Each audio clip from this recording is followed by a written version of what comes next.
여러분 안녕하십니까. 2월 29일 목요일입니다. 매일경제TV 스치면 상한가 오늘도 힘차게 출발해 보고요. 저희 방송 지금부터 9시 반까지 알차고 유익하게 준비되어 있습니다. 하단에 나가고 있는 채널과 인터넷 플랫폼들 통해서 들어와 주시면 되는데요. 카카오, 네이버, 유튜브, 웨이브 중에서 유튜브 실시간 채팅창 기능 많이 이용을 해 주시기 바랍니다. 자, 오늘도 세 가지 특이점 통해서 화목팀과 이야기 나눠봅니다. 이제 2시간 반 정도 남았습니다. 10시 반이 되면 미국의 PCE 물가지수가 발표될 예정입니다. 소비자 물가지수보다도 연준이 더 신뢰한다. 이런 얘기가 있을 정도로 상당히 많은 주목을 모으고 있죠. 여기에다가 3월 1일 또 공휴일이 껴있으면서 증시가 하루 쉬어가기 때문에 오늘 양시장은 관망 심리가 드러나는 모습이었습니다. 보시는 것처럼 양시장 모두 약보합권대 마무리가 됐습니다. 자, 이제 다음 주 3월 증시가 본격적으로 시작이 될 텐데요. 가치주와 성장주 어느 쪽이 더 잘 갈까요? 자, 그리고 반도체와 2차 전지의 흐름은 어떨지 잠시 후 3월 증시 전망까지 첫 번째 주제에서 이야기 나눠보겠습니다. 자, 그리고 어제 이복현 금융감독원장의 이른바 채찍 발언 이후에 저 PBR주가 다시 한번 반등하는 모습을 보였습니다. 게다가 다가오는 3월은 주총이 또 몰려 있죠. 그러다 보니까 주주 환원책에 대한 요구가 더 커질 가능성이 있겠습니다. 자, 기아 오늘 5%대 상승하면서 52주 신고가를 경신하는 모습을 보이기도 했는데 3월장에서 저 PBR주 흐름 어떨지 잠시 후 두 번째 주제 통해서 이야기 깊게 나눠보겠습니다. 자, 그리고 빼놓을 수 없는 이슈가 있죠. 가상화폐 비트코인입니다. 우리 시청자분들은 어떻게 바라보고 있는지요? 정말 끊임없이 올라가고 있는 모습이고요. 결국 국내 시장에서는 오늘 장 마감 후, 증시 마감 후에 9천만 원을 돌파하는 모습 보였습니다. 이른바 김치 프리미엄이 5% 이상 붙었고요. 하루 동안의 거래 금액이 코스피와 코스닥을 모두 뛰어넘는 12조 원을 기록했다고 합니다. 자, 투자자로서 이런 비트코인의 상승세를 어떻게 바라봐야 할지, 그냥 신기해하면서 올라가는 걸 지켜만 보면 되는지, 아니면 여기서 무언가 수익을 챙길 방법이 있는지 오늘 이 주제로 세 번째 이야기 나눠보도록 하겠습니다. 자, 그러면 오늘도 키워드로 알아보는 특별한 투자 시그널입니다. 특별시로 문 열어보는데요. 투자에 도움이 될 만한 신호들 이유한 아나운서가 정리했습니다. 안녕하세요. 키워드로 알아보는 투자 시그널, 특별한 시그널의 이유한입니다. 오늘도 국내 증시를 달궜던 다양한 시그널이 포착이 되는데요. 어제 이복현 금융감독원장이 기준 미달 기업 상장 폐지라는 강경한 대책을 언급했죠. 오늘 첫 번째 키워드는 바로 금감원입니다. 이와 관련해 어떤 소식이 있었는지 기사 열어볼게요. 지난 26일 공개된 기업 밸류업 대책은 기업 가치 제고 계획을 공시하라고 하면서도 이를 강제가 아닌 기업들이 자발적으로 동참하도록 하고 있습니다. 대신 세제 혜택을 비롯한 인센티브를 제공해 상장사 참여를 유도한다는 방침인데요. 문제는 정부가 제시한 세제 혜택 자체가 약하다 보니 정부 의도대로 기업들의 자율성을 이끌어내기에는 부족하다는 지적이 잇따랐습니다. 이와 관련해 기획재정부는 7월까지 자사주 소각이나 배당 같은 친주주적 활동에 뒤따르는 세제 지원책을 내놓을 계획입니다. 하지만 이 같은 유인책이 나오려면 시간이 필요한 만큼 그 전에 금융당국 입장에서 이를 보완할 수 있는 강경책을 제시한 것인데요. 향후 기업 밸류업 정책이 상장사를 상대로 채찍과 당근이라는 모든 정책 수단을 구사할 것임을 시사하고 있습니다. 이어서 다음 시그널 살펴볼게요. 네, 오늘 윤석열 대통령이 메타 최고 경영자 마크 저커버그를 만났죠. 어떤 이야기가 오고 갔을까요? 두 번째 시그널 바로 반도체입니다. 기사 자세히 열어볼게요. 윤석열 대통령과 마크 저커버그가 AI 반도체 협력 방안에 대해 논의했습니다. 또한 열린 AI 디지털 생태계 조성을 위한 비전과 메타와 한국 기업 간 협력 강화 방안을 논의했는데요. 또한 신뢰할 수 있는 디지털 사회 구현을 위한 메타의 역할 필요성 등에 대해 의견을 나눴습니다. 윤 대통령은 특히 AI 기술의 반도체가 필수인 만큼 이에 대한 협력을 당부했는데요. 정책실장 등에 따르면 윤 대통령은 메모리에서 한국 기업이 세계 1, 2위를 차지하는 등 세계 최고 경쟁력을 보유하고 있다고 이야기했습니다. 이에 저커버그 CEO는 한국의 부품을 많이 의존하고는 있지만 현재와 같이 취약성이 높은 시기에 대만 TSMC에 의존하는 것에 대한 이슈를 언급했는데요. 저커버그 CEO는 특히 삼성이 파운드리 거대 기업으로 글로벌 경제상에서 매우 중요한 위치를 차지하고 있기 때문에 이러한 부분들이 삼성과의 협력에 있어서 중요한 포인트가 될 수 있다고 덧붙였습니다. 오늘 삼성전자의 주가는 0.27% 오른 73,400원에 거래를 마쳤습니다. 오늘 특별시의 특별한 투자 시그널 금감원, 반도체 두 가지 이슈 살펴봤고요. 이어서 특별한 이슈 점검 특이점으로 이어집니다.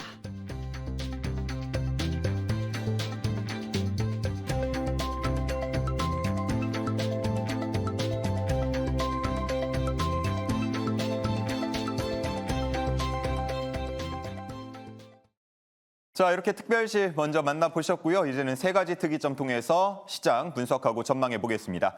화목팀 매니저 세 분 모시겠습니다. 정종택, 조기준, 조범수 매니저님 어서 오십시오. 네, 안녕하십니까. 예. 자, 오늘로서 2월 증시가 마감이 됐습니다. 한번 리뷰 간단하게 한마디 리뷰 정도를 한다면 조기준 매니저님에게 2월장은 어땠습니까?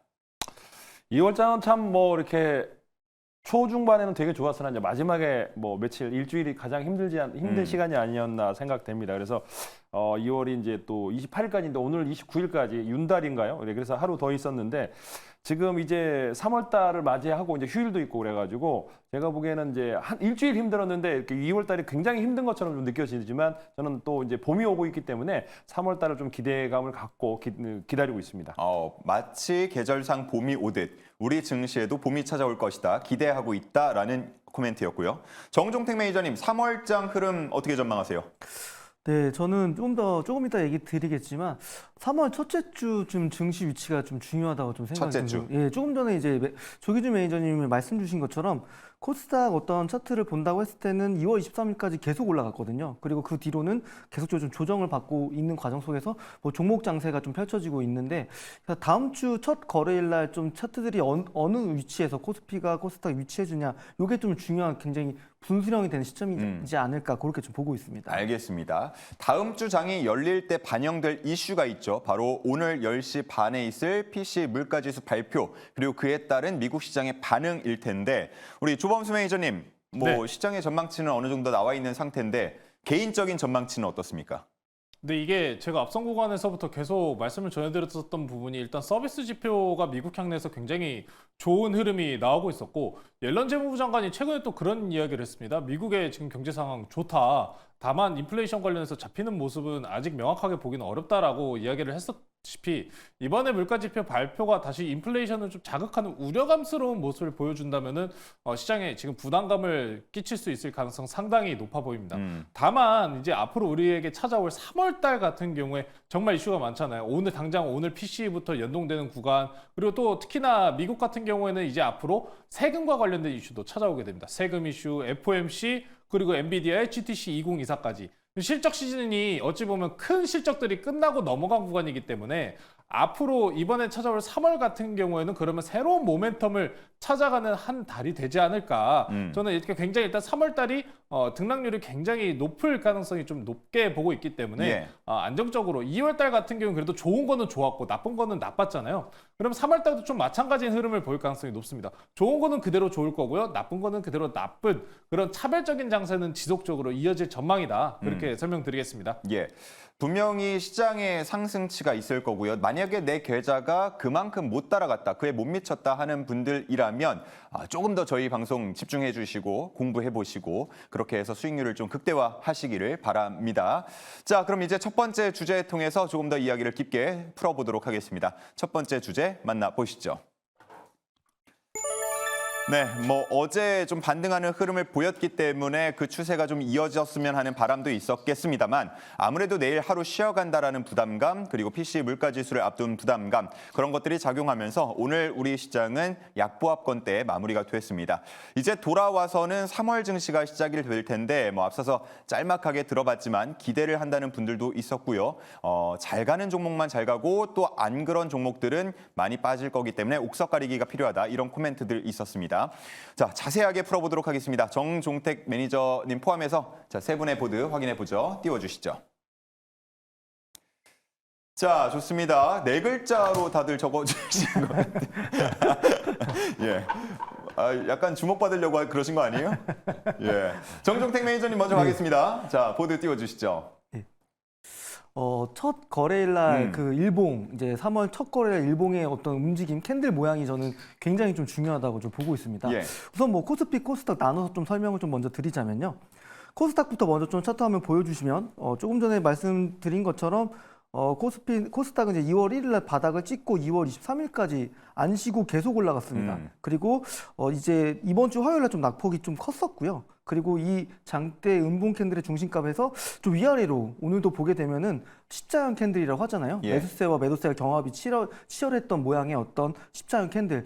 사실 뭐 이 캔들을 하나만 가지고 지수를 평가하기는 분명히 좀 한계점은 있겠지만 그래도 중요한 위치에서 십자형 캔들이 나왔다는 건 아마 다음 주 좀 월요일 날 PCE 지표가 좀 어느 정도 긍정적으로 좀 나오면서 좀 시가 자체가 오늘 종가보다 좀 위에서 시작하면 좋을 것 같다라고 좀 생각이 좀 들고 있고요. 근데 이제 좀 밀리면서 하락, 음봉 캔들이 나온다고 했을 때는 다시 한번 또 횡보를 좀 하다가 다시 한번 시장이 또 방향성을 테스트하는 그 구간에 들어가지 않을까라고 좀 보여지고 있습니다. 그래서 아마 첫 거래를 만들어지는 캔들의 모양이 좀 중요하다고 우선 첫 번째 좀 얘기를 드리겠고요. 코스피도 좀 보게 된다고 했을 때는 마찬가지로 오늘 매수세와 매도세가 비슷했던 어떤 십자형 캔들이 좀 만들어지면서 마감이 됐습니다.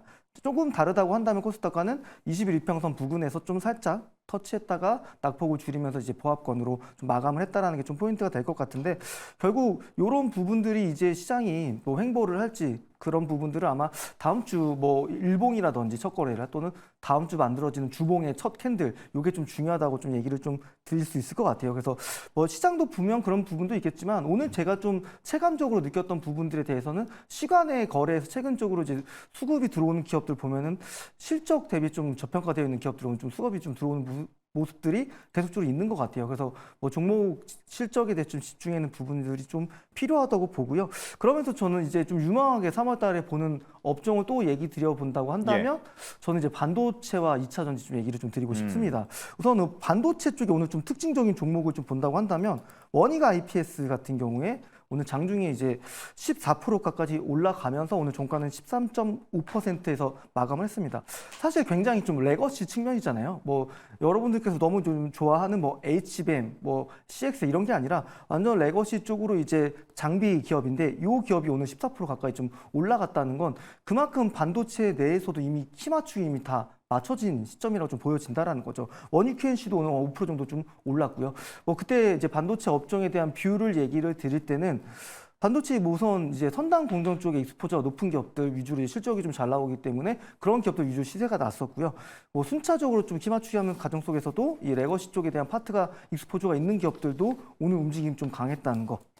뭐 테스라는 기업도 오늘 주가가 한 4.7% 정도 올랐는데 직전 이제 고점 박스권 돌파하면서 유의미한 좀 거래량도 붙어서 움직임이 나왔다라는 거 본다고 했을 때는 반도체도 이제 다시 한번 또 그때 얘기 드린 것처럼 4분기와 이제 1분기 실적 기대감이 높은 기업들 위주로 다시 한번 또 큰 시세를 낼 수 있는 종목들을 찾아가야 될 것 같아요. 그래서 많이 올라간 종목들 보면은 시세 났다가 밀리는 케이스도 많았기 때문에 상대적으로 좀 실적 대비 저평가되어 있는 기업들이 이제 바닥에 돌아서는 기업들을 좀 반도체에서 저는 좀 보자고 좀 얘기를 드리겠고요. 2차 전지 같은 경우는 뭐 에코프로비엠이 이제 코스피 쪽으로 이제 이전 상장 간다는 이슈가 좀 하나 있었죠. 그래서 오늘 보면은 주가가 2% 가까이 좀 밀렸지만 4% 상승 마감을 했는데 마찬가지로 이제 여기에 박스권을 좀 돌파할 수 있는 좀 위치에 좀 있어요. 그래서 에코프로비엠이라든지 뭐 양극재 기업이라고 할 수 있는 포스코 퓨처엠 이런 기업들도 오늘 움직임들이 최근 이제 어느 정도 시세를 내고 좀 조정을 받고 있는데 다시 한번 또 소재 기업들 움직임들이 나오지 않을까라고 좀 보고 있고요. 그러면서도 저는 사실 실적이 좀 그래도 계속적으로 도드라지게 잘 나오는 쪽은 장비 쪽에 있는 것 같아요. 그래서 이노메틀이라는 기업도 이제 좀 바닥에서 어제 거래량이 좀 많이 들어왔거든요. 이런 어떤 좀 기준봉에 좀 시가를 안 깬다고 했을 때는 이런 기업들도 한번 큰 시세를 낼 수 있는 종목들은 아무래도 좀 장비 쪽에 있지 않을까. 뭐 이제 소재 쪽은 기술적 반등 한번 내고 그리고 장비 쪽은 실적 대비 좀 저평가되어 있는 기업들을 좀 보자. 그래서 시장에 대해서는 다음 주에 만들어진 캔들 위주로 좀 주요하게 좀 보시고요. 반도체와 어떤 2차 전지 쪽에서 이제 좀 실적이 잘 나오는 기업들은 포트에 좀 잘 담아가자. 그렇게 좀 얘기 드리겠습니다. 예. 마지막에 2차 전지 말씀을 해 주셨는데 네. 사실 2차 전지가 뭐 워낙 많이 빠졌기 때문에 과대 낙폭에 대한 저가 매수세가 들어온 부분이 있을 거고요. 개별 이슈도 어느 정도 붙었고 뭐 리튬 가격이 바닥을 좀 보였다 이런 분석들도 지금 나오고 있잖아요. 네. 3월까지도 이 반등세, 상승세 이어갈 수 있을까요? 저는 충분히 이어질 거라고 보여지고 있고요. 예. 그리고 뭐 반도체는 뭐 올해 단연 뭐 탑픽 업종이기도 하지만 2차 전지 쪽도 조금 전에 말씀 주신 것처럼 기간 조정도 많이 받았고 가격 조정도 많이 받았습니다. 그래서 아무래도 한번 이제 시장을 또 이끌 좀 쌍두마차한다고 하면 저는 이제 반도체 플러스 알파 2차 전지 쪽으로 좀 얘기 드릴 수 있을 것 같습니다. 알겠습니다. 어느 정도 반등이 나왔지만 여기서 끝나진 않을 것이다 라는 전망이었습니다. 자, 다음은 조기준 매니저님 보던데 앞서서 이제 한바탕 넘어지는 소동도 있었습니다. 뭐라고 써주셨을까요? 보시죠. 자, 금융 투자를 강조하기 위해서 그러셨군요. 제가 금융투자 뭐 나쁜 놈이라고 얘기하려고 그랬더니 미리 이렇게 쓰러지는 것 같습니다. 그래서 예. 오늘 이제 지수 하락이 나왔을 때 이제 금융투자라고 하는데 이제 이게 뭐냐 그러면 증권회사라고 보시면 되는데 오늘 이제 시장의 하락은 금융투자가 이제 5천억 정도, 4천억 정도를 매도를 했습니다. 그러면서 시장에 이제 지수를 하락을 시켰는데 견조하게 제가 말씀드리잖아요. 지금도 이제 10조가 외국인들이 지금 현재 1월 2일부터 해서 지금 11조를 샀거든요. 11조 3천억을 매수했습니다. 그런 상황에서 이제 5조 5천억을 기관이 팔았는데 그러니까 오늘만 보면 4,400억을 금융투자가 팔았습니다. 물론 프로그램 매도지만 금융투자가 판 거를 잘 보면 이렇게 이제 한번 체크할 수 있습니다. 삼성전자부터 하이닉스를 필두로 금융투자가 오늘 레버리지를 팔고 이제 코덱스 200이라든가 이렇게 코스닥 150부터 해서 이렇게 사긴 했는데 주로 이제 4천억을 이렇게 하면서 대형주들을 팔았습니다. 외국인들은 지금도 오늘도 보면 기아를 필두로 삼성전자가 1,700억을 매수를 했거든요. 기아 오늘 많이 올라간 주식들, 삼성전자, 에코프로 머티리얼, 하이닉스 뭐 이렇게 매수를 했고 개인들은 오늘 이제 네이버를 많이 샀더라고요. 그러면서 오늘 수급 상황을 볼 수 있을 텐데 그래서 이제 오늘 업종 차트가 보면은 이렇게 이제 2월 한 달 굉장히 핫하게 좋았는데 마지막 일주일이 굉장히 힘든 일주일이 아니었나 싶은데 글로벌하게 봤을 때는 참 부럽습니다. 지금 현재 다우존스 고가권에서 있고 뭐 나스닥도 그렇고 지금 현재 S&P도 그렇고 니케이도 지금 현재 고가권에서 뭐 거의 계속 돌파 중이잖아요. 예. 뭐 대만도 지금 현재 신고가 나오고 있고 독일 어느 하나 이제 빠진 게 없습니다. 뭐 유로스탁이라든지 그런데 이제 상해도 이제 바닥을 굉장히 많이 살피를 했습니다. 그다음에 뭐 상해 종합도 그렇고 그래서 이제 V자 반등이 나왔기 때문에 우리 시장도 좀 더 힘을 실리면 좋을 것 같은데 지금 이제 오늘 장에 봤을 때 이제 뭐 밤에 있다가 PCE 지표가 나오는데 PCE 지표는 CPI 지수가 다르게 이제 주거비가 빠지거든요. 그러니까 아파트 렌트비나 이런 게 빠지기 때문에 그러니까 우리나라도 마찬가지고 해외도 그렇고 주거비는 생각보다 잘 안 빠집니다. 그러니까 왜냐하면 뭐 한 달짜리로 계약하는 게 아니고 대부분 계약할 때 1년, 뭐 6개월, 뭐 3개월, 최하 3개월이고 1년, 2년 계약하기 때문에 재계약할 때 이렇게 급하게 빠지는 게 아닙니다. 그래서 예. 시간이 많이 걸리는데 우리나라도 마찬가지고 근데 이걸 뺀 PC는 이제 임금, 서비스 항목이 많이 편입되기 때문에 지금 현재 하락을 좀 할 가능성이 2%대 진입을 하고 할 거라는 생각이 듭니다. 지금 보시면 이제 1월 달, 12월 달에도 2.6 예상, 그러니까 예측을 2.8 했는데 2.6이 나왔고 2월 달에도 지금 현재 그 1월 또 2.6에서 2.6 나왔거든요. 지금 현재 예측을 2.4 했습니다. 예측을 그냥 2.4로 6으로 했으면 좋을 텐데 또 2.4 했다가 또 2.6 나오면 또 지수가 하락할지 모르겠으나 그만큼 이제 저나 다른 아까 주거비를 제외한 것들은 빠질 거다라는 측면이 강하기 때문에 지금 현재 기조는 분명히 보시면 이렇게 하락을 하고 있습니다. 기조가 바로 V자 반등으로 나올 가능성 없고 현재 금리 상태에서 물가 지수는 분명히 내려갈 수밖에 없는데 얼마나 빨리 내려가 여기서 이제 많이 내려왔기 때문에 좀 더 숨고르기가 거치지 않을까 생각했고 지금 이제 그래도 CPI 지수랑 다르게 2%대에 머물고 있는 PCE 지표를 본다면 앞으로 이제 인플레이션은 어느 정도 꺾일 거고 물론 이제 금리 인하는 조금은 이제 하반기로 물 건너갔다라고 보시면 될 것 같고 뭐 5월달 얘기도 점점 사그라들고 뭐 하반기 9월 뭐 10월 이렇게 예상을 하는 측면이 점점 늘어나기 때문에 우리도 마찬가지고 그래서 이런 PCE 때문에 우리 시장에 어떤 악영향은 없지 않을까 하는 생각을 해보고 있습니다. 좋습니다. PC에 따른 국내 증시 영향은 크지는 않을 것이다. 자, 잠시 후에 10시 반에 일단 어떻게 나오는지부터 지켜봐야겠습니다. 자, 다음은 조범수 매니저님 보도 확인해 보겠습니다. 띄워주시죠. 자, 조범수 매니저님은 6월까지는 고라고 적어드렸는데 예. 물론 이 6월까지라고 말씀드린 부분은 정부 정책 향의 PBR도 물론 있습니다만 공매도권에 관련된 언급도 오늘 나왔거든요. 예. 6월 달 이후로 공매도를 재개할 예정이다라는 언급이 나왔기 때문에 이번에 근데 공매도 재개를 하면서 공매도 또 편입하는 종목들의 개수를 늘린다고 합니다. 예. 그래서 그 전까지는 좋은 흐름이 나올 가능성은 높을 것 같다. 정부 정책 향으로 굉장히 최근에 좋은 모습을 보여주고 우리나라 시장이 과거에 미국 시장, 뭐 미선물 아니면 항생 시장 선물 이런 향으로 굉장히 휘둘렸었다면 최근에는 완전히 디커플링하는 모습을 보여주고 있지 않습니까? 자, 그래서 제가 최근 며칠 전부터 항상 말씀드렸었던 선물량에 대한 부분도 꼭 지금 체크를 해보셔야 될 것 같은데요. 화면 한번 같이 보시면서 넘어가 보겠습니다. 제가 좀 이제 경험적인 측면상에서 말씀드렸었던 부분이 과거에 지금 위로 선물 누적 기준으로 외국인들이 위로는 3조 5천억, 아래로는 최대 마이너스 4조 가까이 누적치가 쌓였었던 이력이 있다라는 말씀을 전해드렸었는데 어제 기준으로 장중에 3조 6천억 가까이 이제 시장이 강력하게 매수세가 들어왔었어요. 그 이후로부터 일부 지금 오늘 중에 그래서 약간의 조정 가능성이 있다라고 제가 네이버 밴드 내에서도 안내를 드렸었는데 지금 구간을 제가 한번 탐색을 보여드릴게요. 지금 현재 12월 15일부터 오늘 장까지의 흐름입니다. 외국인들이 지금 보시면은 과거입니다. 과거 1월 2일 당시 그리고 12월 27일 당시 누적이 3조가 넘어갔었어요. 그때가 어디였냐? 이 구간입니다. 지금 보시면은 파란색이 외국인들 선물 누적 기준이고요. 그리고 빨간색이 지수입니다. 지금 보시면은 외국인들의 매매 동향에 맞춰가지고 커플링되는 모습이 굉장히 강력하다는 겁니다. 그래서 최근에 보시면 3조 찍고 다시 1조 5천, 1조 2천 계속 쭉쭉쭉쭉 내려가다가 마이너스까지 내려갑니다. 여기서는 최근에는 마이너스 3조까지 내려갔네요. 근래 시간 이때는 1월 22일 저가권 근처입니다. 반등 시도하던 때에 바로 이 구간이죠.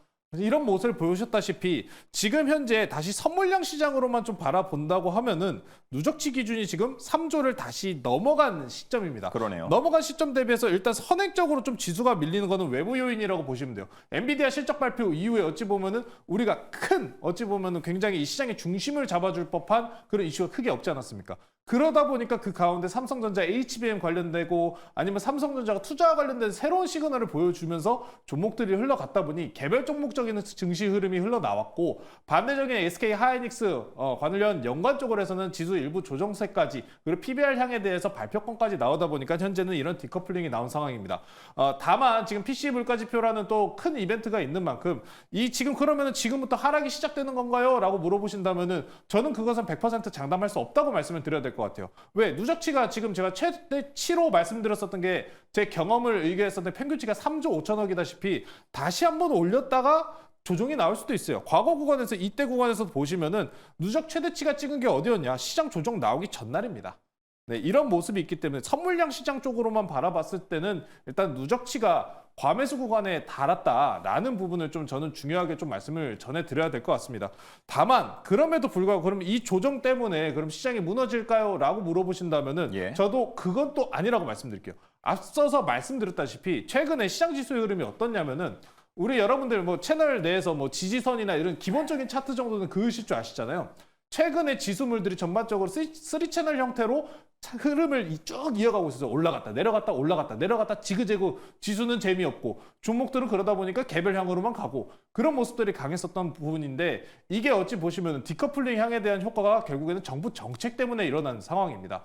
PBR향 그리고 공매도 금지에 대해서 최대한 일단 4월까지 일단 총선 전까지는 일단 계속해서 기대감을 불러일으킬 뉘앙스가 계속해서 나올 가능성은 높고요. 정부도 그에 대한 발을 맞추고 각 좌우 모두가 그 방향성에 맞추고 있다시피 4월 정도까지 이런 정책향에 대한 수혜 부분은 굉장히 강하게 올라갈 가능성이 높기 때문에 시장에 만약에 하락이 나와도 속도를 조정하면서 천천히 계단식으로 조정이 나올 가능성이 있다는 포인트입니다. 그래서 향후에 다시 반등이 나오면은 더욱이 정부 정책 향으로 빠르게 반등이 나올 가능성은 매우 높아 보이는 상황이고요.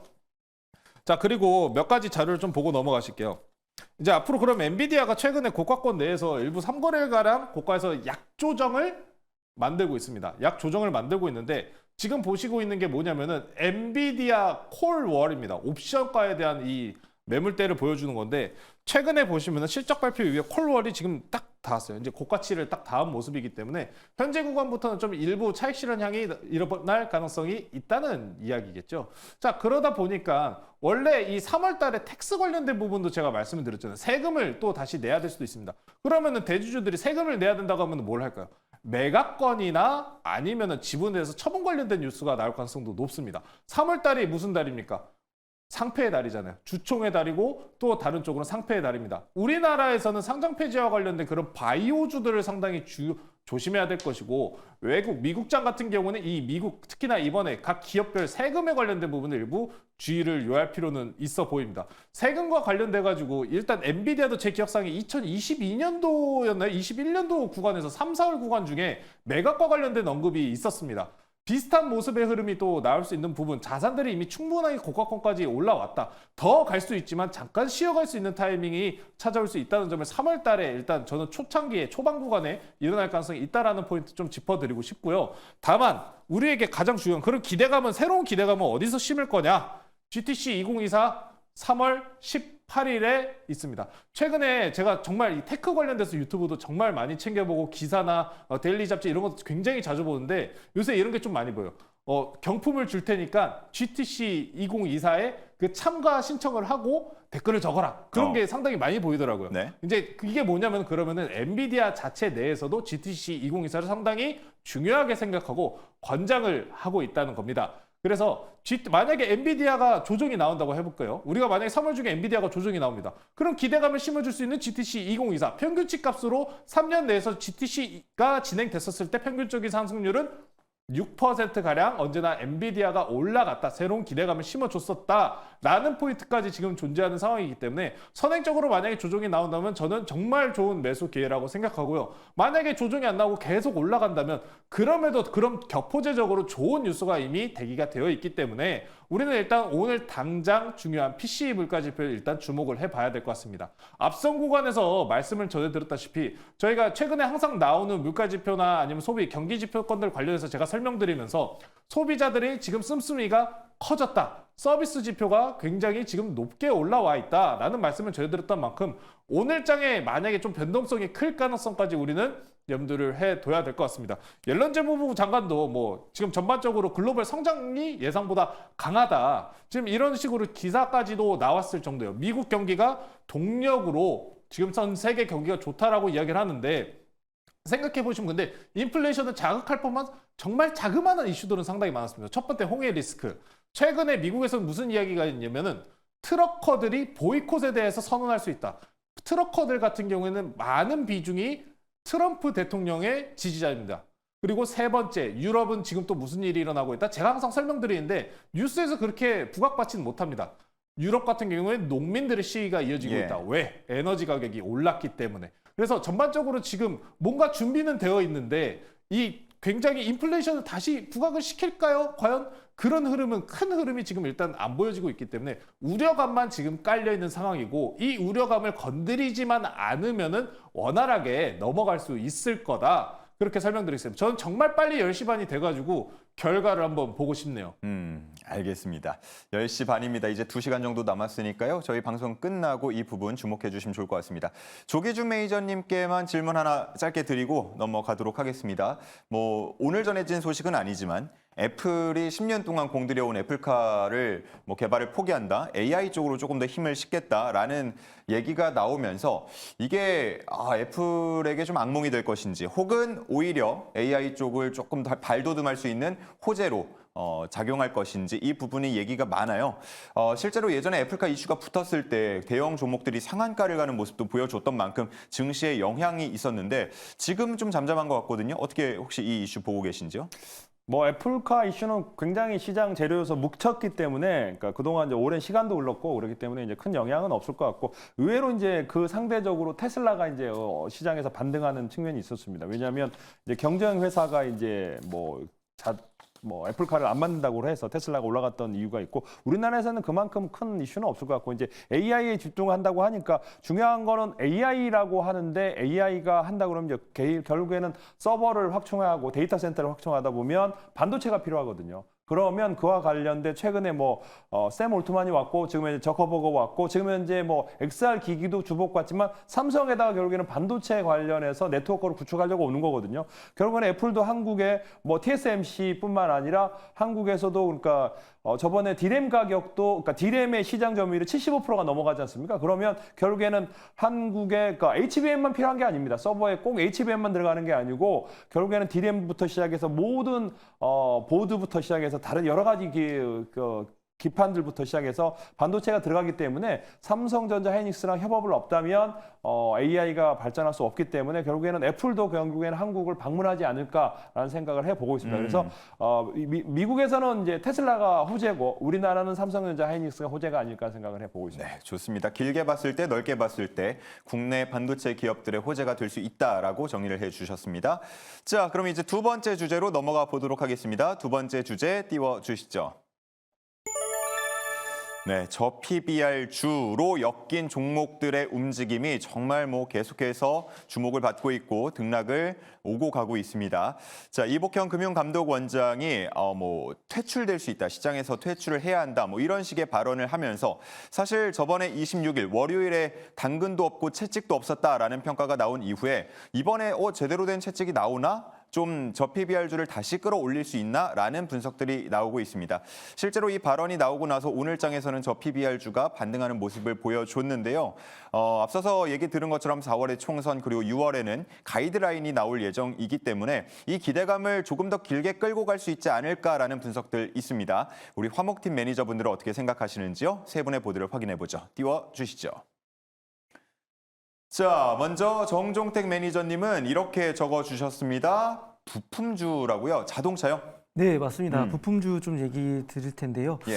사실 숫자도 좀 잘 나오지만 주가가 워낙 또 반응을 잘 안 해주는 좀 영역이잖아요. 그러다 보니까 조금씩은 근데 조금 전에 말씀 주신 것처럼 이제 저 PBR 관련된 이제 밸류 프로그램 이런 부분들은 5, 6월 되면 이제 갈수록 이제 가시화가 될 거고 예. 그런 부분들로 인해서 주가도 좀 미리 선반영되면서 움직임이 나올 수 있는 숫자도 좀 나오면서 기대감도 같이 가져갈 수 있는 또 섹터가 이쪽이 아닐까라고 해서 좀 생각을 좀 들었습니다. 그래서 자동차 부품주로 좀 보드판에 좀 적어봤고요. 관련 주들 한번 좀 보면서 좀 설명을 먼저 드릴게요. 저는 제가 좀 보고 있는 기업은 이제 에코 플라스틱이라는 기업인데 예. 자동차 이제 범퍼를 만드는 회사고요. 보면 이제 2월 초에 이제 저 PBR 관련된 이제 부품주들 일제히 좀 시세가 났었고 다시 한번 또 오랜 기간 동안 좀 횡보를 하다가 또 추세를 높이고 있는 기업인데 이런 기업들 보게 되면 우선 작년 4분기 실적 발표 전이고요. 3분기까지 누적으로는 정말 압도적인 실적 성장을 보여주고 있는 기업이라고 좀 얘기를 좀 드릴 수 있을 것 같아요. 그리고 성우 하이텍이라는 기업도 이번 4분기 때 영업이익이 거의 평균적으로 분기당 한 400억, 500억 정도 나왔던 기업인데 1,000억을 나면서 2월 26일 날 강한 좀 시세가 났었고요. 충분히 또 이제 중심값에서 다시 한번 좀 시세를 좀 내면서 올라갈 수 있는 그림들도 그릴 수 있는 종목이라 좀 생각이 좀 들고 있고요. 상신 브레이크라는 기업도 있는데 이 기업도 2월 1일 날 주가가 좀 강하게 반응했다가 동사도 보면은 공통점들은 대부분 이제 2023년 연간 영업이익이 사상 최대 실적이라는 거죠. 그러니까 그런 어떤 페이스 자체도 올해까지 좀 이어질 수 있는 분위기도 계속적으로 이어진다고 했을 때는 저 PBR 관련된 어떤 정책적인 수혜를 또 강하게 받을 수 있는 섹터가 좀 이쪽이지 않을까. 정책에 대한 방향성은 저는 계속적으로 좋게 나올 거라고 좀 얘기 드릴 수 있을 것 같고요. 그리고 좀 이복현 원장이 좀 얘기한 것처럼 결국에는 이런 부분 어떤 실효에 부합하지 않는 어떤 기업들에 대해서는 좀 어떤 철퇴를 내리는 정책들도 같이 이어질 수밖에 없기 때문에 이러한 부분들도 제가 어제 방송에서 얘기 드렸지만 저 PBR주도 분명 좀 선별적으로 포트에는 좀 담아가야 되는 시장이 또 3월 달이지 않을까. 그 중에서는 제가 좀 제일 좋게 보고 있는 섹터 업종은 이제 자동차 부품주 좀 얘기 드렸습니다. 알겠습니다. 기업 밸류 프로그램이라는 그 구체안이 좀 나오기 전까지만 보자면 이렇게 PBR이 낮거나 좀 대형 종목들은 좀 재미없다 이런 반응들이 나왔던 것도 사실인데 최근의 흐름만 보자면 재미가 없지 않습니다. 그렇기 때문에 조금 더 길게 이 구체안들 나올 때까지 지켜볼 필요가 있다. 그중에서도 자동차 부품주를 주목하고 있다라는 얘기였습니다. 자, 다음은 우리 조기준 매니저님 보도 확인해 보겠습니다. 띄워주시죠. 아하, 11조 적어주셨네요. 교회 다니면 11조 헌금을 해야 되는 게 아니고 예. 그러니까 교회 못 다니겠는데요? 11조 내야 되면? 돈이 많아야 됩니다. 교회 다니면. 그래서 근데 이제 오늘 단독 기사가 나왔더라고요. 장 끝나고 제가 오다 보니까 이제 이게 제가 네이버 밴드에도 알려드렸는데 국민연금에서 밸류업 동참해서 우수 종목에 11조, 총 75조 중에 이렇게 투자 동참하겠다라는 기사가 나왔습니다. 그러니까 결국 상장 폐지건은 쉽지는 않은 얘기입니다. 그러니까 그게 이제 금감원장이 한다고 해도 그게 상장 폐지가 규정이 있기 때문에 이제 어려운 거고 이렇게 이제 당근 채찍을 한꺼번에 하겠다는 얘기죠. 그러니까 그만큼 이런 관련 PBR 관련주를 올려서 지수를 부양하겠다라는 정부의 강한 의지가 아닐까 싶습니다. 그러면서 근데 이제 안타까운 11조를 투자하다 보면 결국에는 이 PBR 관련주를 사야 되는데 윗돌 빼서 아랫돌 막는, 아랫돌 빼서 위로 막는. 그러니까 어떤 거는 팔 수밖에 없는 거예요. 그러다 보면 뭐 2차 전지든 그러니까 시중에 비중을 많이 차는 반도체나 2차 전지 중에 어느 정도는 빼서 결국 PBR주로 갈 수밖에 없는 게 아닌가라는 생각이 드는데 그건 차후에 봐야 될 것 같고요. 예. 제가 이제 해외 업종들 보면은 이제 우리 많은 요거는 좀 곁다리인데 이제 테슬라 차트라든가 알파벳이라든가 뭐 엔비디아 차트는 개인들이 굉장히 많은데 엔비디아가 고점인 줄 아는데 미국 시장에서 의외의 종목들이 많이 있습니다. 뭐 AMD도 많이 알 텐데 개인들이 많이 가는 코스트코 홀세일 소매 판매도 이렇게 올랐습니다. 그러니까 많은 사람들 그 다음에 그러면 많이 들어보는 월마트도 신고가요. 그러니까 우리나라는 왜 소매 판매 업종이 안 올라갈까 싶기도 하고 그 외에 이제 노보돈디스크도 올라가고 그 다음에 비자도 카드도 씁니다. 그러니까 파드도 이렇게 우상한 45도로 각도로 올라가기 때문에 그만큼 소비가 화랑이기 때문에 그러니까 우리나라 카드도 있고 뭐 이렇게 여러 가지 회사가 있기 때문에 한번 비교해 보자라는 관점에서 말씀드렸고 제가 이제 PBR 관련주들 이렇게 뽑아 드렸는데 이제 지금 현재 뽑았는데 뭐 금융주도 있고 그러는데 삼성물산도 결국에는 이제 고점에서 15%에서 20% 조정받고 다시 반등 중이고요. 그 다음에 이제 성우하이텍 아까 말씀드린 대로 성우하이텍도 실적이 좋았기 때문에 이렇게 이제 올라가는데 성우하이텍의 실적도 이제 PBR이 0.55인데 실적이 이제 2천억이 넘어섰으면서 올랐다가 좀 조정 거치는데 그 외에 이제 제가 생각했던 종목이 이제 서현이화입니다. 서현이화는 지금 현재 PBR이 0.5보다 더 낮습니다. 지금 1,900억에서 2,000억 정도 영업이익이 나오고 있는데 시총이 5,000억밖에 안 되기 때문에 요번에 지금 실적 발표 아직 안 나오는데 나온다 그러면 이것도 한 번 더 실적 발표 시즌에 올라가지 않을까라는 생각을 해보고 있고 그 외에 아까 말씀드렸던 우리나라에도 카드사 삼성카드도 있고 그 다음에 또 이제 롯데쇼핑도 있는데 롯데쇼핑도 저 PBR 관련주거든요. 아까 코스트코 홀세일 그 다음에 월마트 우상향하고 있는데 우리 롯데쇼핑도 지금 현재 실적이 턴어라운드 했습니다. 당기순이익 적자에서 흑자로 돌아섰고요. 그 다음에 PBR 관련주 0.2입니다. 1도 아니고 0.2, 5배가 더 가야지 1이 되는 겁니다. 그러니까 현재에서 7만 원이면 35만 원이 가야지 PBR이 1이 되기 때문에 영업이익 돌아섰고 아까 월마트, 코스트코 홀세일 올라가는데 지금 현재 못 올라가고 있는 롯데쇼핑 이걸 한번 비교해보자는 관점에서 말씀드렸습니다. 네, 좋습니다. 채찍에 이어서 당근이 나왔다. 앞으로 이런 것들이 조금 더 구체화될 수 있다라는 얘기였습니다. 역시나 저 PBR주를 당분간은 조금 더 주목해볼 필요가 있을 것 같고요. 자, 다음은 조범수 매니저의 보도 확인해 보겠습니다. 띄워주시죠. 자, 밸류업 지수를 적어주셨는데 관련 지수와 뭐 ETF 이런 것들이 앞으로 개발이 되겠죠?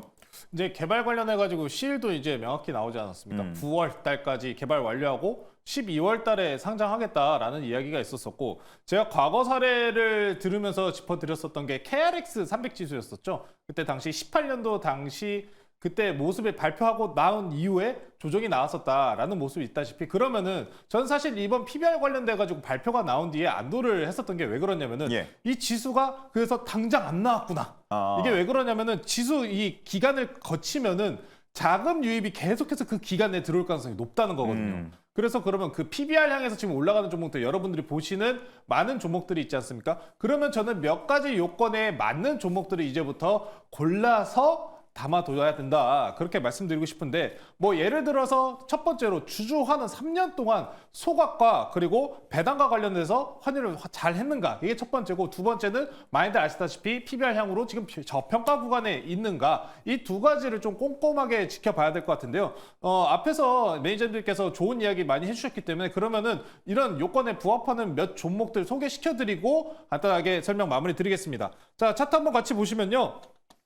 많이들 알고 계시는 현대차와 기아는 방금 말씀드린 두 가지 요건에 다 부합하기 때문에 많이들 알고 계시지 않습니까? 그 부분은 일단 넘겨짚고 다른 종목들 몇 종목 소개시켜 드릴게요. 메리츠 금융지주. 지금 이 종목들의 유사점을 찾아보시면은 빠지지도 않습니다. 그냥 최근 트렌드처럼 그냥 단기 이평선 타면서 그냥 쭉쭉 올라가는 거예요. 단기 이동평균선 타면서 참 대단한 모습이지 않나 싶습니다. 다른 종목도 계속해서 소개시켜드리겠습니다. 뭐 메리츠 금융지주도 있고 다음에 하나에어로스페이스, 하나에어로스페이스 그리고 DB 손해보험. 지금 차트들을 다 동일시하게 보시면은 두산 밥캣 상당히 유사한 모습을 보인 외에도 그럼에도 불구하고 아직 바닥권에 있는 종목들이 보이셔요. 이게 지금 최근에 PBR량으로 매출치 관련해서 주목받았었던 종목들은 상승률이 좋은데 개별적 이슈를 보유하고 있는 이런 종목들은 상승률이 덜 나온 모습을 볼 수 있습니다. 자, 그러면은 상승률이 좋은 종목을 타는 게 사실 더 좋습니다. 왜? 최근의 시장은 제가 말씀 전해드렸다시피 좋은 건 좋고 나쁜 건 나쁜 모습이다라는 말씀 전해드렸다시피 그러면은 최대한 이 지금 상승 추세가 나왔었던 종목들 위주로 만약에 조정이 나온다. 그럼 이 종목군들 위주로 일부 포트를 구성을 해둔다면은 9월 달에 이제 지수 개발 완료거든요. 그때까지 그럼 지속적인 기대감이 들어오면서 만약에 조정이 나와도 재차 상승할 가능성은 높다라고 판단을 할 수 있는 겁니다. 예. 그래서 지금 이런 종목군들이 좀 몇 개 더 많이 있습니다만 이런 종목군들 제가 정리해가지고 네이버 밴드에다가 올려드릴 테니까 한번 관심 있게들 보시고 선정과 관련돼서는 제가 딱 이렇게 꼽아드릴 수는 없으니까 그 부분들은 천천히 한번 여러분들께서 PBR 관련 종목들 많으니까 한 번씩 보시면서 정해보시면 좋을 것 같습니다. 네, 좋습니다. 뭐 보여주신 종목들이 다 그런 건 아니지만 대표적으로 메리츠 같은 경우는 주주 환원책을 꽤나 강하게 하는 또 쪽이기 때문에 앞으로 주주 뭐 배당이나 3월에 주총도 있을 테니까요. 관련 소식들 주목해 보는 것도 조금 더 중장기적인 투자 관점이 될 수 있겠다라는 생각이 들었습니다. 우리 정종택 매니저님께 추가 질문 드리고 넘어가죠. 앞서서 자동차 부품주 짚어주셨는데 네. 사실 요즘 부품주 부럽지 않게 변동폭이 크고 상승률이 높은 게 기아랑 현대차 그냥 완성차 쪽이거든요. 네. 오늘 기아가 뭐 장중에 역대 최고가 경신했다라는 얘기도 들려오는데 이쪽으로 투자하는 건 어떨까요? 우선은 상당 부분 계속적으로 오늘도 조금 말씀 주신 것처럼 기아는 또 신고가를 경신을 했다 보니까 그냥 기술적으로 좀 저는 부담스러운 부분은 충분히 있다고 좀 보고요. 근데 보통 이제 현대차와 기아가 강한 날에 보면은 부품주들도 같이 좀 강한 모습이거든요. 제가 이제 이런 부분들 좀 얘기 드린다고 했을 때는 사실 뭐 상대적으로 저는 이제 바닥권에서 더 큰 시세를 낼 수 있는 종목들을 접근하는 게 더 맞지 않을까라고 좀 생각을 하고 있기 때문에 네. 뭐 기아는 조정 나온다고 했을 때는 좀 그때는 뭐 포트에 조금씩 담아가는 건 괜찮다고 좀 보여지고요. 상대적으로 많이 올라간 종목들보다는 저는 이제 기술적으로 바닥에서 좀 실적 나오면서 돌아서는 기업들을 좀 선호하는 타입이다 보니까 예. 그런 기업들은 사실 시장이 지금 굉장히 많거든요. 그렇기 때문에 사실 제가 뭐 오늘 오기 전에 이제 곰곰이 좀 생각을 해봤는데 뭐 시장에 대해서는 뭐 제가 어떻게 확답을 뭐 얘기는 못 드리겠지만 예. 지금 제가 보기에는 진짜 물반 고기반이라 정도로 물반 고기반. 괜찮은 종목들이 시장이 지금 널린 것 같아요. 그러니까 그런 부분들은 왜냐하면 이제 3월이 또 이제 실적 시즌이기도 하고요. 그런 기업들이 또 부각이 되면서 강하게 또 시세가 날 수 있는 종목들 많은데 예. 이게 대형주가 또 시세를 내기 위해서 그만큼 또 많은 돈이 들어가야 되는 거니까요. 상대적으로 저는 이제 바닥에서 돌아서는 실적 좋은 기업들 많으니까 그런 기업들을 접근하는 게 좋지 않을까 그렇게 예. 판단됩니다. 좋습니다. 투자 관점에 따라서 굉장히 다를 수가 있겠는데 정종택 매니저가 바라보는 시선에서는 현대차, 기아는 어느 정도 보유자의 영역 쪽으로 들어간 것 같고 오히려 더 큰 시세를 낼 수 있는 자동차 부품주나 조금 더 소형주 쪽에 주목해보는 게 좋겠다라는 얘기로 정리를 해볼 수 있을 것 같습니다. 자, 그러면 이제 마지막 주제로 넘어가 보겠습니다. 아마 이 주제에 대해서도 관심이 많으실 것 같은데요. 함께 보시죠. 자, 비트코인입니다. 9천만 원을 돌파했습니다. 3시 한 40분에서 45분 사이 정도가 될 것 같은데 우리 국내 장에서 이제 9천만 원을 돌파하는 흐름을 보였고요. 미국 장에서는 사상 최고치를 한 10% 정도 앞두고 있는 것 같아요. 계속해서 올라가는 흐름이고 비트코인 현물 ETF의 자금이 계속해서 많이 쏠리고 있기 때문에 시간 문제다라는 분석도 나오고 있습니다. 아마 뭐 4천만 원부터 해서 5천만 원, 6천만 원, 7천만 원, 8천만 원 올라가는 흐름들 보면서 야 이거 비트코인 나도 넣어봐야 되나 관련주 한번 투자해 볼까 생각하셨던 분들 이제 9천만 원 다다라서야 아마 야 이거 진짜 투자해야 되나라고 생각하시는 분들 많을 것 같은데 어떻게 생각하면 좋을지요? 우리 화목팀 매니저들 의견 들어보겠습니다. 세 분의 보드 함께 보시죠. 자, 한 분씩 확인해 보겠습니다. 먼저 정종택 매니저는 이더리움을 적어주셨는데 네. 그렇죠. 이더리움도 뭐 ETF 나올 것이다라는 얘기가 많이 나오고 있기 때문에 네. 오히려 조금 지금 진입하기 좋은 건가요? 네, 상대적으로 뭐 비트코인과 이제 이더리움을 봤을 때 기술적 위치도 이더리움 쪽이 좀 나을 것 같다고 생각은 좀 드는데 예. 뭐 이렇게 한쪽이 더 좋다라는 이분법적인 얘기는 아닙니다. 그러니까 저희가 좀 되짚어 보니까 1월 초에 저희가 비트코인 관련주 그때 현물 ETF 승인 그런 이슈를 한번 다뤘었잖아요. 그쵸. 그러면서 제가 얘기 드렸던 거는 뭐 차라리 사실 거면은 관련주 주식 살 게 아니라 비트코인 사시면 좋겠다라고 얘기를 예, 드렸던 예. 부분이 있었던 것 같은데 그 뒤로 한번 여기 제가 업비트에 있는 좀 차트 화면을 좀 비트코인 언제죠, 그게? 주봉 요때였습니다. 음. 요때였고 강하게 이렇게 시세가 났더라고요. 근데 저도 이렇게 갈 줄 사실은 몰랐습니다. 그만큼 생각해 보니까 약간 저는 이 현물 ETF 승인이 주식으로 따지면 무상증자 같더라고요. 꽤 큰 호재였다. 네, 뭐 좋은 이렇게. 호재였고 수급적인 이슈 본다고 했을 땐 보통 무증을 하게 되면은 좀 조정을 많이 받고 다시 한번 또 그 전고점을 돌파하는 실적주들이 많거든요. 그러니까 그런 모습처럼 좀 움직임이 나온 게 아닌가라고 좀 생각이 좀 들었고 제가 보기에는 비트코인은 이게 이제 주봉입니다. 그래서 직전 고점 가격이 대략적으로 이제 한 8천만 원 선일 것 같은데 요 선은 좀 지켜준다고 했을 때는 비트코인은 아무래도 뭐 반감기 이슈도 있다 보니까 예. 강세의 모습이 좀 이어지지 않을까.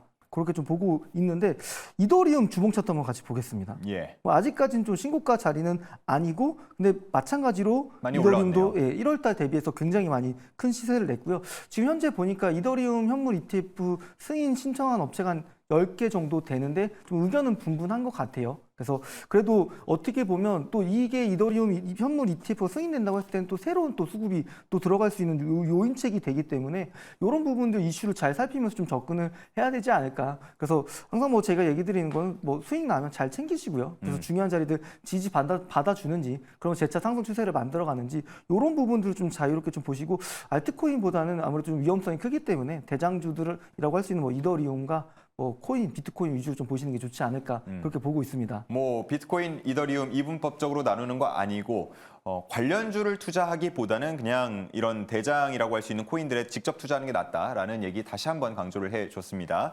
자, 다음은 조기준 매니저님 보도 확인해 보겠습니다. 띄워주시죠.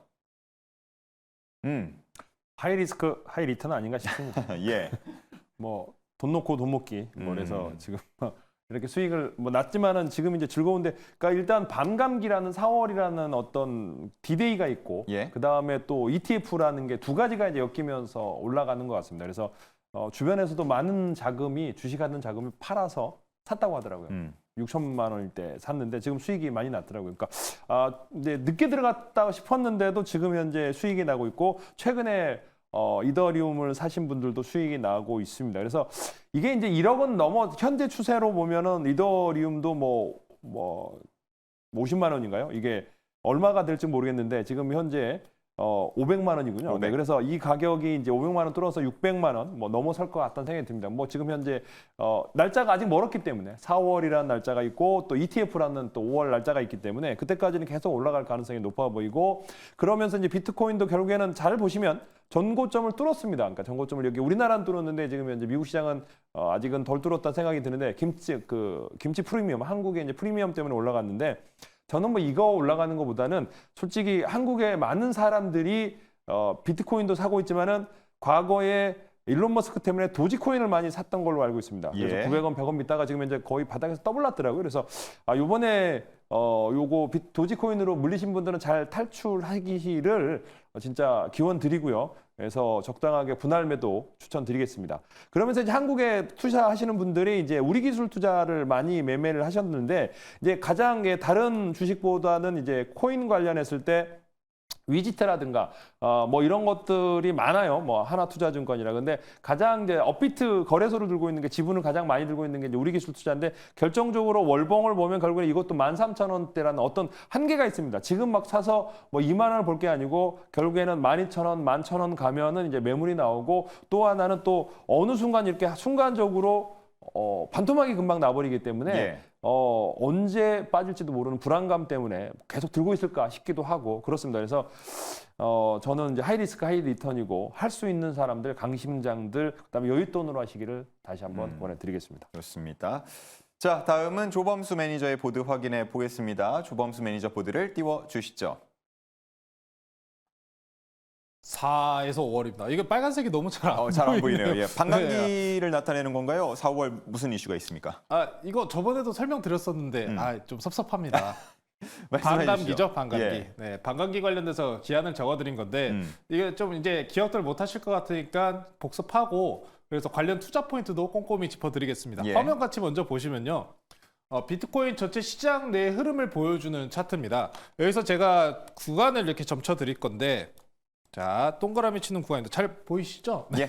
네, 현재 구간이 뭐냐면 반감기에 도달했을 시기입니다. 반감기 이후에 항상 보시면은 앞선 파동을 이미 뛰어넘는 상승을 항상 보여줘 왔습니다. 그리고 이번에 그 반감기가 찾아온 거고, 사실 최근에 시장 내에서 벌써 4번째 지금 반감기를 맞이하는 모습이기 때문에 좀 빠르게 움직이지 않나라는 생각도 좀 들긴 합니다. 그래서 반감기에 대한 기대감으로 선행적으로 어찌 보면은 U자 형태로 반등세가 이미 오늘 중에는 나왔다라고 보시면 좋을 것 같고요. 앞서서 이제 조기준 매니저님 말씀해 주신 것처럼 김치 프리미엄이 지금 대략적으로 6%가 조금 더 넘게 지금 붙고 있는 상황인데, 예.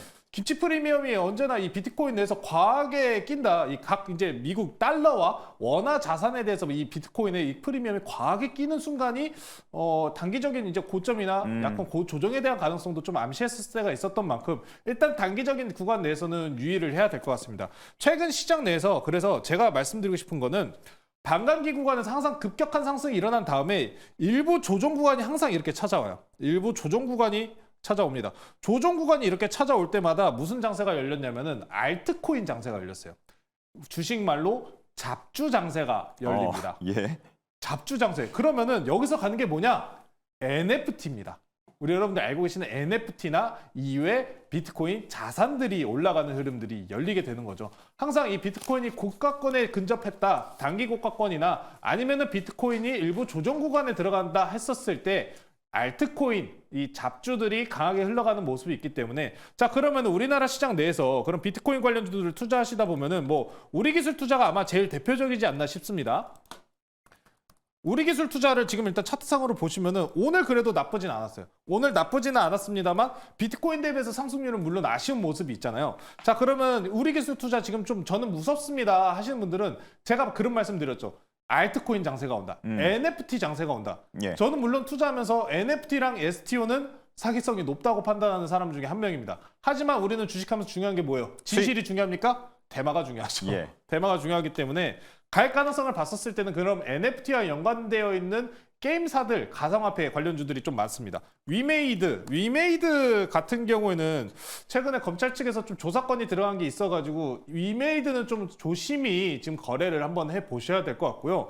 위메이드 제외하고도 홀딩스 관련주들 있지 않습니까? 네오위즈 홀딩스, 그리고 컴투스 홀딩스, 이런 종목군들은 지금 보시면은 이제 저항대 뚫고 올라오려는 시도를 하는 모습들을 많이 보여줍니다. 그래서 알트코인 장세, 그 비트코인이 좋은 상황이다 보니까 NFT와 같은 자산들이 올라갈 가능성은 높고, 제가 게임주를 대표적으로 소개를 시켜드렸는데, 그럼 이 부분 제외하고도 비트코인 관련해서 제외하고도 3월 달에 제가 GDC 2024라고 게임과 관련된 컨퍼런스도 있습니다 라고 말씀드렸던 것만큼 항상 이 GDC에서 최근에 비트코인, 자산기술과 관련된 NFT를 소개했었던 게임사들이 항상 많았기 때문에 이런 게임사들, 홀딩스들, 아직 못 올라간 비트코인 관련주 한번 관심 있게 보시자, 그렇게 설명드리겠습니다. 네, 좋습니다.